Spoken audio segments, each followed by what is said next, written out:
첫 번째로 저희 회사 그 스마트 스토어 매출은 지난달에 이 나왔어요. 그리고 전체 매출은 거의 4억 원 가까이 나왔습니다. 스마트 스토어 매출이 한 밖에 되지 않는다라는 얘기를 좀 드리고 싶고요. 네, 쿠팡 같은 경우에는 한 정도 매출이 나왔는데요. 스마트 스토어에 비하면 좀 낮지만 그래도 좀 많이 떨어지는 상황이라고 생각하시면 되고, 네, 스마트 스토어는 심지어 이게 광고를 한 10만 원 정도 집행했는데도 불구하고 이 정도 매출이라고 생각하시면 될 것 같습니다. 여러분들이 여기서 다채널 하실 때 제가 한 가지 추천드리는 방법은요, 일단 저는 판매가를 무조건 원가 대비해서 저는 판매를 하고 있습니다. 안녕하세요, 필자성입니다. 오늘은 여러분들께 여기는 경쟁자가 없습니다 라고 이제 얘기하는 온라인 유통 블루오션에 대해서 소개해드리고자 합니다.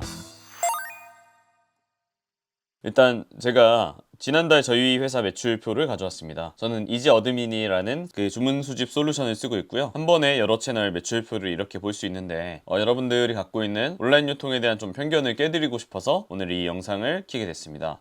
첫 번째로 저희 회사 그 스마트 스토어 매출은 지난달에 860만 원이 나왔어요. 그리고 전체 매출은 거의 4억 원 가까이 나왔습니다. 스마트 스토어 매출이 한 40분의 1밖에 되지 않는다라는 얘기를 좀 드리고 싶고요. 네, 쿠팡 같은 경우에는 한 1,500만 원 정도 매출이 나왔는데요. 스마트 스토어에 비하면 좀 낮지만 그래도 좀 많이 떨어지는 상황이라고 생각하시면 되고, 스마트 스토어는 심지어 이게 광고를 한 200만 원 정도 집행했는데도 불구하고 이 정도 매출이라고 생각하시면 될 것 같습니다. 스마트 스토어로 매출 내기가 굉장히 힘든 시기라는 거를 여러분들이 이해해 주시면 좋을 것 같고요. 한 가지 좀 놀라운 사실을 얘기 드리고자 합니다. 여러분들 중에 스마트 스토어 쿠팡 그 시장 점유율이 마치 사람들이 다 네이버랑 쿠팡만 쓰는 것처럼 알고 계신 분들이 계세요. 제가 여기 동아일보에서 나온 2023년 7월 기사를 가져왔습니다. 보시면 물론 무섭게 지금 치고 올라가고 있긴 합니다. 쿠팡이 2023년 1분기 기준으로 21.8%를 차지하고 있고요. 네이버가 20.3%를 차지하고 있습니다. 두 개 합치면 대략 40% 정도 된다고 생각하시면 될 것 같습니다. 근데 40%라고 이제 생각해보면 나머지 60%의 시장이 있는 거잖아요. 여러분들이 시장을 조금 더 넓게 보시면 좋을 것 같고요. 저는 사실 매출표를 직접 보여드렸지만 네이버 같은 경우는 저희 회사 매출의 2.5% 정도를 차지하고 있고요. 그 다음에 쿠팡 같은 경우에는 조금 더 높아서 한 5% 정도를 차지하고 있는 것 같습니다. 제가 얘기 드리고 싶은 건 어떤 거냐면, 사실 그 유튜브에서는 사람들이 네이버랑 쿠팡밖에 얘기하지 않습니다. 사실은 그 60%에 더 남는 큰 시장이 있다라는 거를 여러분들이 이 영상을 통해서 좀 알 수 있었으면 좋겠고요. 제가 채널별로 한번 설명드릴게요. 일단 여기 카카오 선물하기 같은 경우에는 사실 초보자들이 입점하기엔 조금 어렵습니다. 일단 선물하기 같은 경우에는 제가 하나 보여드릴게요.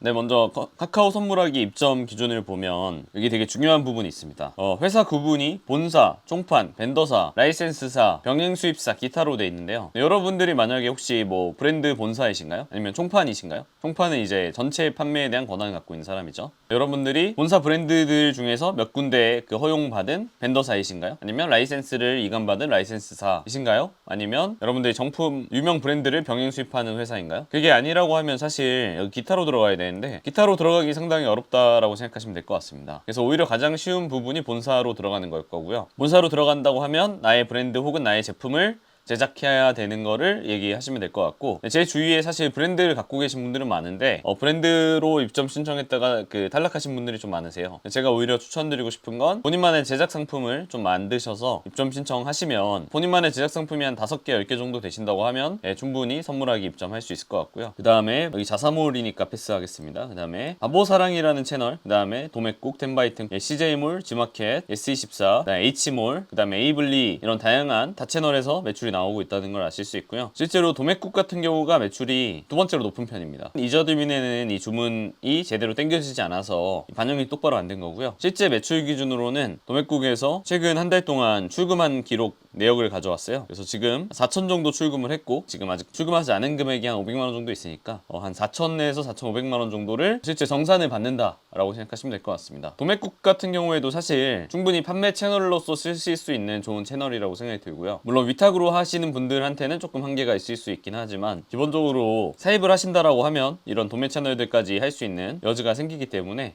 그런 부분이 더 메리트라고 생각하시면 될 것 같습니다.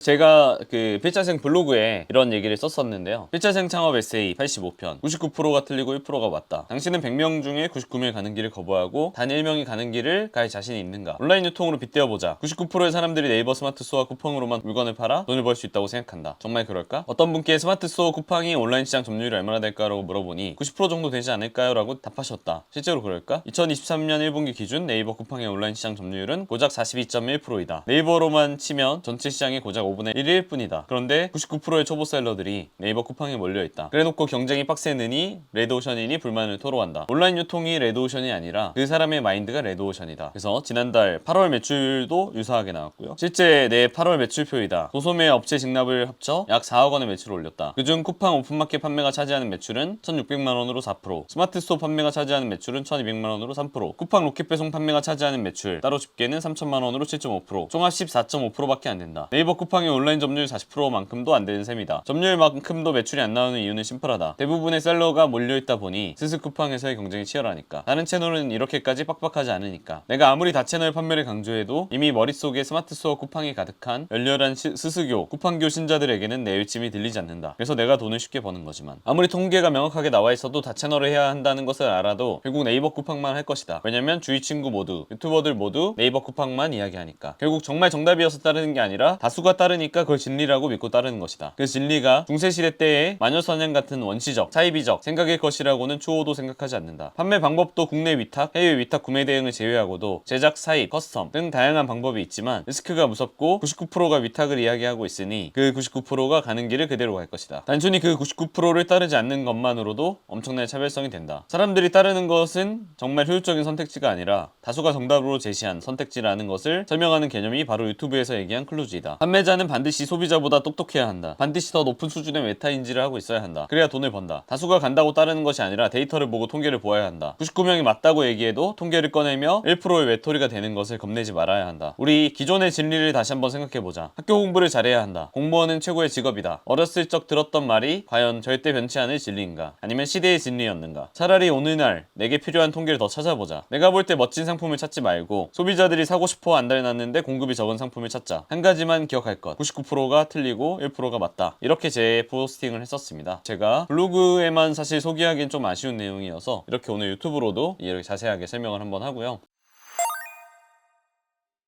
제가 한 가지만 같이 이번에 정리를 한번 해볼게요. 여러분 다채널 전략을 한다라고 했을 때 갖고 있는 편견이 있습니다. 뭐냐면 네이버랑 쿠팡은 수수료가 비교적 싼데 다른 채널은 비싸지 않냐 라고 이제 이야기하죠. 그러면서 쿠팡에서 이번에 뭐 로켓크로스 나온 거는 뭐 수수료 30% 40%가 넘고 광고비까지 쓰면 50%까지 수수료 내면서도 쓰는 경우가 많지만 여러분들이 그 다채널 수수료에 대해서 좀 편견을 가지지 않기 위해서 제가 여러분들께 한 가지 팁을 드리겠습니다. 일단 온라인 유통에서의 명목 수수료율 vs 실질 수수료율이라는 제 블로그 포스팅 가져왔고요. 제가 필기 A님이라는 블로그 이웃분께서 올리신 글을 갖고 왔습니다. 명목금리란 실제로 통장에 찍혀있는 금리고요. 실제 금리와 비교해서 봐야 한다. 명목금리로 예를 들면 연휴일 10%의 통장에 100원을 넣어두면 1년 뒤 10원을 이자로 받을 수 있다. 10%의 수익이다. 하지만 실질금리를 적용하면 1년 동안 물가가 5% 상승했다고 치면 실질금리 5%가 된다. 중요한 것은 실질금리라는 거죠. 물가가 만약에 10% 올랐다고 하면 통장에 100원이 이자로 찍혀있어도 실제로 늘어난 금액은 없는 겁니다. 그래서 명목금리는 세상을 단순하게 바라본 것이고 실질금리는 세상을 오롯하게 바라본 게 아닌가 생각을 합니다. 그래서 저는 온라인 유통을 하는 사람이기에 온라인 유통에서 셀러들이 명목 수수료율을 실질 수수료율로 착각하고 있다는 생각이 들었습니다. 간단하게 예를 들어 국내 탑2 도매 사이트 오너클랜은 판매 수수료가 0%입니다. 그런데 정말 0%일까요? 실제로 내가 올린 가격에 오너클랜이 판매가를 10% 붙여 판매하기 때문에 오너클랜의 명목 수수료율은 0%이지만 실질 수수료율은 10%라고 볼 수 있을 것 같습니다. 사람들이 그렇게 좋아해 맞지 않는 스마트 스토어도 조금 꼬아서 생각해 봅시다. 스마트 스토어 수수료가 5% 수준으로 너무 싸다고 사람들이 노래를 부르지만 네이버는 물건을 노출시키는 가장 좋은 자리를 네이버 쇼핑 광고를 넣어서 판매하고 있고 실제로 저는 스마트 스토어에서 물건을 팔면 수수료가 5% 정도 나가지만 광고비가 보통 25% 정도 나가고 있습니다. 결국 광고를 돌리거나 가격을 깎아야만 내 상품이 제대로 상위 노출된다는 점을 생각해보면 네이버 스마트 스토어의 명목 수수료율은 5%이나 실질 수수료율은 30%라고 생각합니다. 쿠팡은 로켓 배송, 제트 배송이 아니면 노출이 어렵고 광고까지 같이 집행을 해야 제대로 된 노출이 가능하기에 명목 수수료율은 10%에서 30%대이나 실질 수수료율은 50에서 60%대라고 생각합니다. 실제로 창고에 2,000개가 넘는 상품을 보유 중인데도 로켓크로스를 매력적으로 느껴하지 않는 이유는 결국 따져보면 가장 수수료가 비싼 채널이라고 생각하기 때문입니다. 오픈마켓도 결국 광고를 돌려야 하기에 실질 수수료율은 30%로 보는 것이 합리적인데, 여기서 재밌는 것은 사람들이 수수료가 비싸다고 욕하는 10x10이라는 채널을 예시로 들면 명목 수수료율은 28%지만 내가 올린 상품을 다채널로 유통해주고 자사몰에 프로모션해주고 오픈마켓에 키워드 광고까지 해주는 경우가 다수라는 점을 생각해본다면 실질 수수료율은 역시 28%인데 비해서 굉장히 좋은 유통 채널이라는 생각이 드는 채널 중 하나입니다. 제게는 로켓크로스라는 채널보다도 훨씬 더 매력적인 채널이라고 생각합니다. 써본 사람은 실질 수수료율을 피부로 느끼니까요. 명목 수수료율만 따지는 사람은 본질을 놓쳐 기회도 놓치고, 실질 수수료율을 읽어내는 사람은 진짜를 구별해 합리적 판단을 하여 빠르게 사업을 키워갈 수 있습니다. 여러분들이 좋은 판단을 내릴 수 있게 도와주는 좋은 조언자가 되었으면 하고 바랍니다. 여러분들이 여기서 다채널 하실 때 제가 한 가지 추천드리는 방법은요, 일단 저는 판매가를 무조건 원가 대비해서 2배 이상에 저는 판매를 하고 있습니다. 수수료가 30% 가까이 나오는 채널에 입점을 해서 판매를 해도 실제로 아무리 마진이 적은 상품의 경우에도 안전하게 마진율 20%를 확보하고요, 원가율이 더 좋은 상품에 대해서는 더 높은 마진을 확보하고 있습니다. 그래서 여러분들이 다채널 판매에 대해서 너무 편견을 갖지 않으셨으면 좋겠고요. 그리고 실제로 아까 얘기 드렸지만 네이버나 오픈마켓 광고비를 실제로 생각해보시면 절대 비싼 수수료가 아니고, 수수료가 비싸다고 하면 결국에 판매가를 올리시면 됩니다. 판매가를 올리면 실제로 아까 이런 수수료 높은 채널은 판매가를 그만큼 인하해서 판매를 해요. 그래서 내가 10,000원에 팔고 싶다고 해도 실제로 12,000원 정도로 판매가를 잡아놓으면 알아서 이쪽에서 10%에서 20% 할인을 때리기 때문에 결국 10,000원에 파는 셈이 됩니다. 그럼 결국에 조삼모사가 되는 거잖아요. 그래서 여러분들이 기존 판매가를 낮게 너무 잡지 마시고 판매가를 비싸게 잡으시고 다채널을 통해서 판매하시고 그쪽에서 그 수수료만큼 할인을 걸게 하면 결국 같은 것이다 라고 생각해서 온라인 유통에 있는 너무 40%의 시장에 99%가 싸우는 그 상황보다는 나머지 60% 시장을 필자생 유튜브를 아는 분들께서 돈을 많이 버셨으면 하는 마음으로 오늘 이렇게 공유를 드렸습니다. 앞으로도 여러분들께 온라인 유통에 대한 더 좋은 인사이트를 제시해드리는 것으로 보답하겠습니다. 들어주셔서 감사합니다.